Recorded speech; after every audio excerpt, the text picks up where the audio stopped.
Let me tell you right off the bat, if you think your neighborhood's wild, let me just say this. My HOA president once called 911 on me because I changed my Wi-Fi name. Yep, you heard me. That's the punchline, but it's also the beginning of the end for her. You ever have one of those moments where you think, wow, is this really my life? That was me 6 months after I buried my wife, just trying to be left alone. Instead, I get fined $75 for grass that was a little too long, $100 for my mailbox not being the right black, and then they try to take down the only thing keeping me sane, my ham radio antenna. I was barely keeping my head above water. The house felt empty.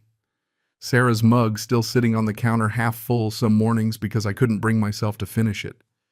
I'd left behind 30 years with Verizon cashed out, moved to Willowbrook Estates in Arizona. I just wanted to disappear a while, grieve in peace, maybe talk to a trucker from Nebraska, or a night owl in Tokyo on my ham radio when the silence got too heavy. But no, that's when I met Karen. Picture every suburban cliche, bleach blonde bob, pastel pantsuits, white Escalade with HOA 1 on the plates. She peaked in high school and never quite came back down. She'd ruled our little slice of suburbia for 6 years, clipboard always in hand like it was a badge. Third day after I moved in, I was elbow deep in boxes when I heard those heels click, click, click marching up my driveway. It was like the executioner coming, only instead of a hood and an axe, she had cheap lavender perfume and a face stretched tight with purpose. She didn't even say hello. Just, we have serious problems. Lady, I hadn't even unpacked my coffee maker yet. She slapped down a yellow violation slip, $75. Grass exceeds maximum height by 0.6 inches. Later that night, I saw Mrs. Rosalie's yard looked like the set of Little House on the Prairie. Not a violation in sight. Funny, right? Week 2, new notice mailbox, wrong shade of black, another $100. I drove around, saw 17 different shades of black mailboxes. Guess whose was the only one getting fined? But she saved her best for week 3, my ham radio antenna. That eyesore is destroying property values, she shrieked, nails rat-a-tat on the clipboard. Section 4.7 prohibits unsightly equipment. Thing is, I know a bit about this. Federal law, FCC, rules trump local HOA nonsense when it comes to licensed ham radio. I tried to explain. Ever tried teaching a goldfish calculus? That's how it went. I don't care about federal law. This is my kingdom. She literally said that. It clicked for me, then this wasn't about rules or aesthetics. Karen saw Widower with electronics and decided I was her project. Her harassment started fast, the Escalade circling like a shark, snapping photos, perfume lingering on the breeze long after she left, blending with the desert dust into something almost sinister. Neighbors whispered. She asked them, "What do you know about the new guy? Any debts? Criminal record?" What was she building a case for exactly? One night, staring at Sarah's mug, I decided to have a little fun. Changed my Wi-Fi from Netgear 47291 to Karen Whitmore as a control freak. Just a joke, right? Maybe she'd get the hint. She did. Oh boy, she did. Next morning, 6:47 on the dot, those heels thundered up my driveway. I cracked the door, coffee mug in hand, bathrobe on, and there she was, face, red hair, wild, shoving her phone in my face. Change it now. She'd spotted my Wi-Fi on her network list, sandwiched between Netflix and chill and FBI surveillance van _3. I just sipped my coffee. Change. What exactly? That's when she lost it. Accused me of slander, harassment, threatened to call the cops. So I said, go ahead and close the door. 23 minutes later, 2 deputies show up. Sergeant Rodriguez looked like he'd rather be anywhere else. Karen's standing in my front yard, clutching her clipboard like body armor, shrieking about cyber terrorism. Officer Chen checks his phone, sees my network name, and just looks confused. Ma'am, control freak isn't a threat, it's an opinion. I could have hugged him. Rodriguez asks Karen a simple question. Ma'am, are you aware Wi-Fi names aren't private communications? And I see the blood drain from her face. But here's where I play my ace. I bring out a folder, every violation, every bogus fine photos of other yards, just as bad as mine. But no tickets. 17 violations. 3 weeks, only me cited. Rodriguez raises an eyebrow. This looks like selective enforcement. Now that's illegal. HOA rules have to be enforced equally or it's harassment. Karen tried to backpedal. Maybe we can handle this internally, she says, all sweet. Rodriguez handed me his card. Let us know if this continues. Karen shuffles home, but I know she's not giving up. I could almost hear her scheming. A week later, boom, certified letter. Special assessment $1,200 for emergency maintenance, but mine $2,847 for enhanced monitoring. I just laughed. Sarah would have loved the irony. Karen had united the neighborhood against her. Phone rings off the hook. Miles, did you get this? What's it even for Tom? The CPA down the street is fuming. See, Arizona law says HOAs must provide financial records, so I requested them. Karen stalled, delayed, sent me paperwork so redacted it looked like the CIA's greatest hits. But I know about digital trails. Vendor names, payment schedules, she missed the metadata.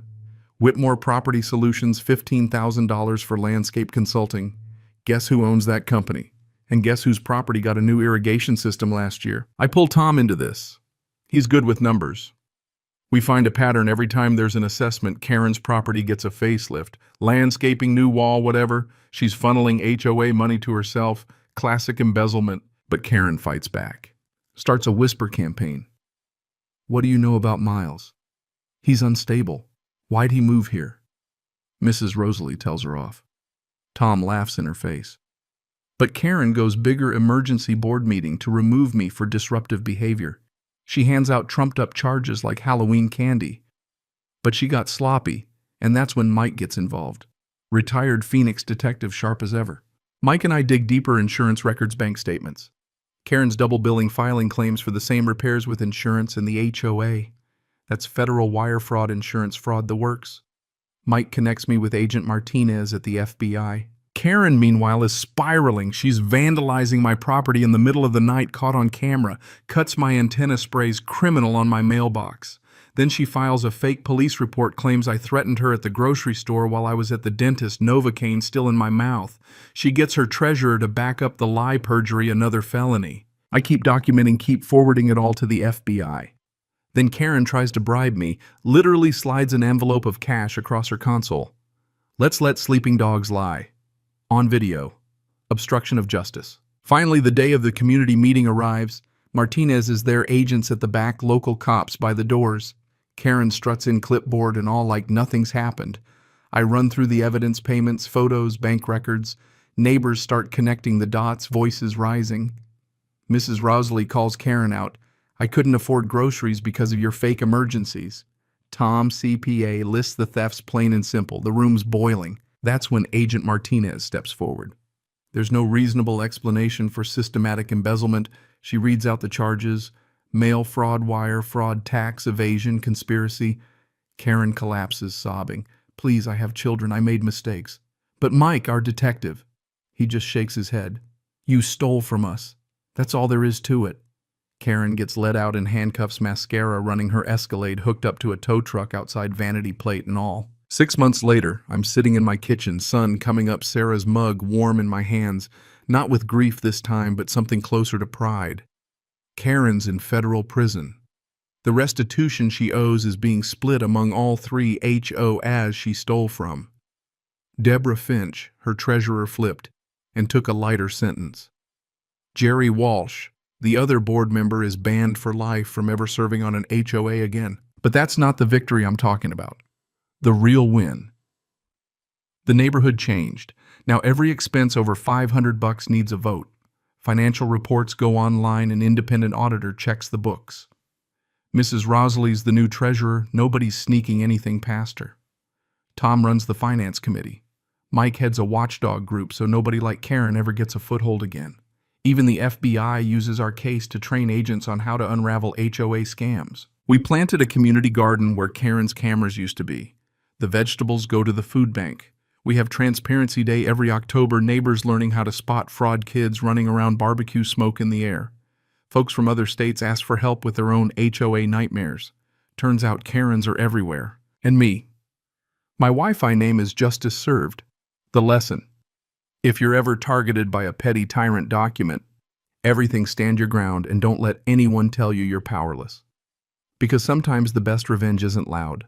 It's quiet, it's thorough, and it's got a really good filing system. So tell me, have you ever gone head-to-head with a neighborhood tyrant, someone who thought the rules didn't apply to them until they did? I want to hear your stories. Drop them below. And if you're still watching, thanks. Sometimes karma wears a badge, sometimes it just looks like a stubborn old guy with a ham radio and a point to prove.